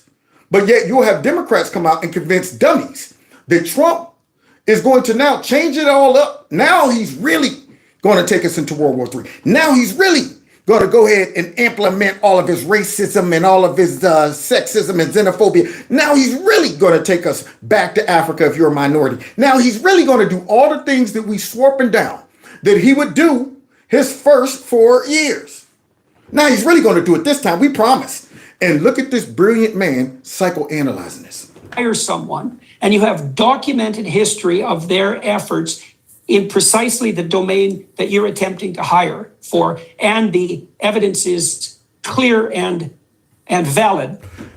And the area that you're trying to hire them for, meaning the economy, foreign relations, security, the military, taxes, all of these things that we all said, hey, these are all important things to the company.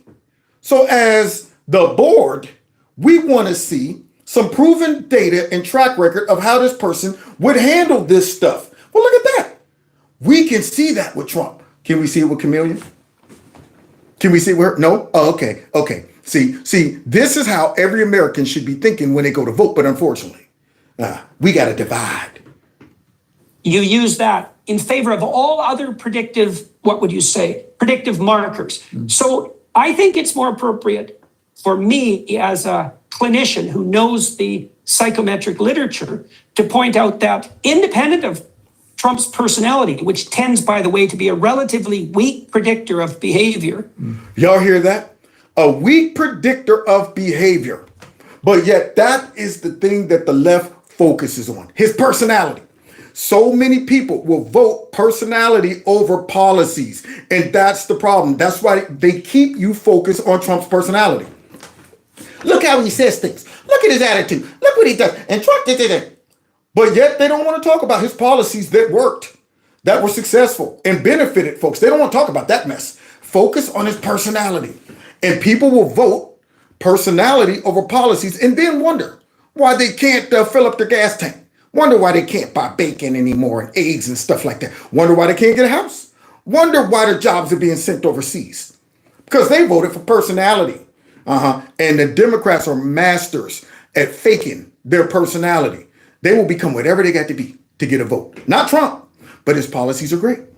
It's intelligence that's the best predictor, and then personality. We have a documented track record, I would say, with regards to Trump. We know what a Trump presidency would be like, but there's something else to consider too. We know what a Trump presidency, we're going to end on this. We know what a Trump presidency would look like, but we got something else to consider because the left keeps telling us this one narrative that the good doctor right here is about to blow up.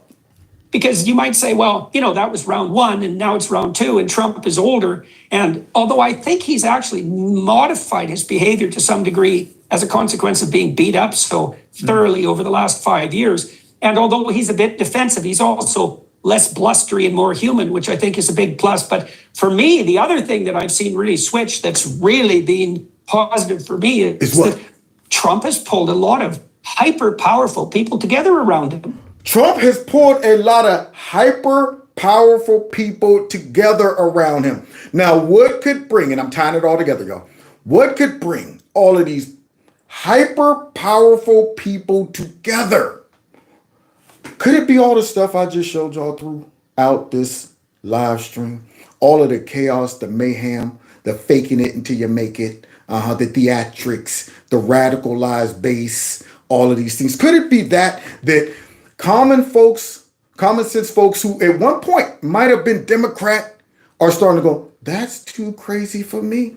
We're about to lose the country if we don't stop this mess. Musk, Tulsi Gabbard, Vivek Ramaswamy, Robert F. Kennedy, most of whom would have been Democrats in anything approximating a sane and normal world. And so all of them would have been Democrats. Now, I've watched all of these people go through their transition, with the exception of Vivek, maybe.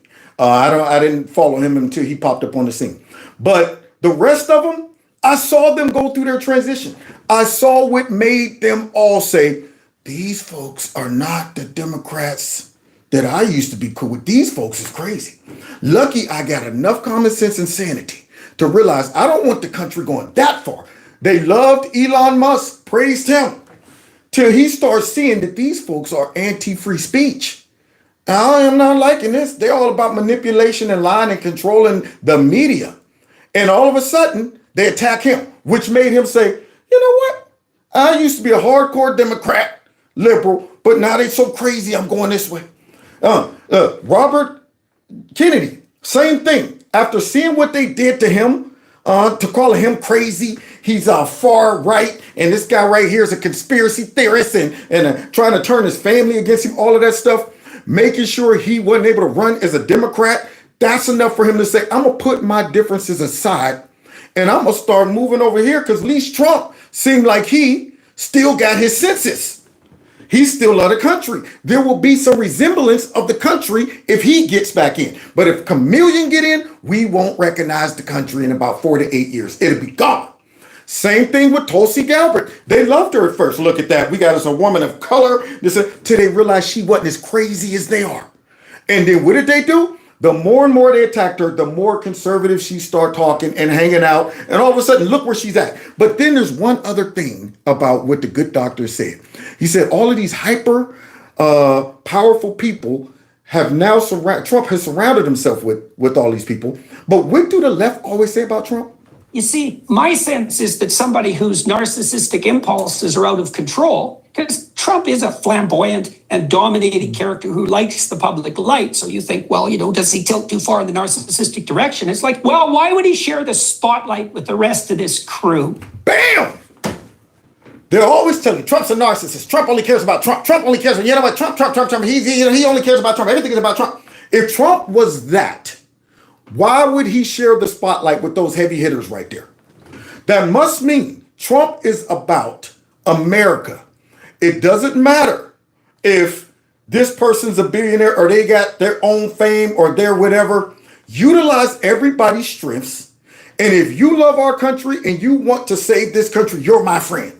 There's no time for me to be talking about, well, you're richer than me and I don't want nobody to. But yet the left will make you think that. That shows that Trump is selfless when it comes down to saving the country. He's doing what's best for the country. And if these people could help that, then by all means, bring them on.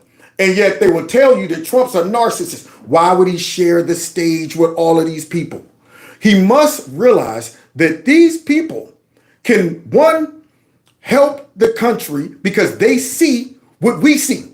They used to, at any other time in history, would all be way over there on the Democrat side. But the Democrats' craziness, their hatred for the country, their radicalized base, all of this stuff, and the things that they support, horrible policies, all of the perversities that they're okay with, and they defend, all of that is enough to push all of these, in normal times, liberal, powerful people who would have been allies for the Democrat, pushed them right over and formed an unlikely alliance. So in conclusion, it is the crazy behind radical Democrat Party that can pull together all of these unlikely folks to form an alliance. That's what they did. And the other thing that we should consider is that, look, man, I would vote for Trump if for no other reason than Musk himself has already agreed to head something like a Department of Governmental Efficiency in the U.S. It's like, okay.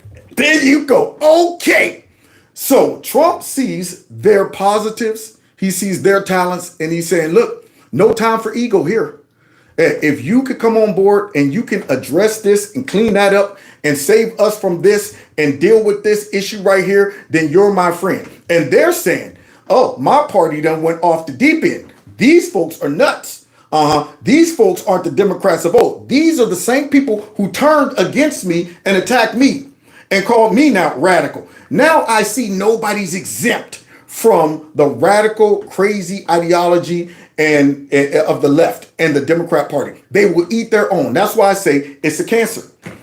They're like, yo, we are going to go through all of society, and anything in society that doesn't resemble us, we will attack it and destroy it. Bottom line. And that is how you form unlikely unions like all of those people that the good doctor there mentioned. So anyway, there you have it, ladies and gentlemen. I'm going to go ahead and jump past all of the last few clips that I had to tie into what I was talking about. But I'm okay with that because I started late and I don't want to go too long. Right now I'm at 1 hour and 47 minutes and 30 seconds. Yeah, and I want to stop just right about there. I think that sums it up and really brings it home to show how we got here. How do you get people like Elon and RFK and Tulsi and folks like that? How do you get them to a point where they say, man, these folks are so crazy, so power hungry. They don't love the country. They love themselves and they're willing to tear the whole country apart. And yet I got enough common sense and love for the country to where I'm able to recognize we got a good thing going. So I'm going to set aside my differences, which I'm okay with, and hook up with Trump. And Trump is able to share the stage with them because he's saying our number one common goal and objective is to save this country. And I want to see that happen. So we're going to see as we go into this fall. We got a few days left, y'all. Hopefully, a lot of Americans could start to see the divide and say, man, look, at one point, I might have been okay with some Democrat policies and, a little bit of racism here and there. But now they're up there promoting stuff that I'm going, there is no way in the world that I can support. They are driving me away. And I hope they drive everybody away. They could keep the guy though with the green hair and the purple and all that stuff. They could keep them, all that stuff. But I'm talking about folks that got some morals and common sense. Now, God bless y'all. God bless America. Thanks for hanging out with me tonight. Sorry about the delay with the show. Don't forget that I did upload some standalone videos. Please check those out because YouTube, for some reason, is not allowing those to go out. And all they are is simply clips that will, of course, embarrass Kamala Harris and all that. But I'm about to upload a standalone video laughing at Tim Tampon And that commercial he did, y'all. So you don't want to miss that one. And I'm about to upload it like in about the next 20 minutes or so. So be looking forward to it. Make sure your notifications is on. Watch it, like it, share it. Okay. Other than that, I'll be back tomorrow, same time, same place. Make sure you hit the like button on your way out. If you want to support the channel through my Cash App or PayPal, you can. And don't forget, I got Kevin's Corner Store and that phone number right there. If you text MAGA to it, then me and you can stay connected just in case they decide they don't like what I'm saying anymore, which they don't like it anyway. That's why no notifications are going out. Up north, got hands. I know you see the goons. I know you see the apes. I know you see the wearers there up the place. Yeah. Take care.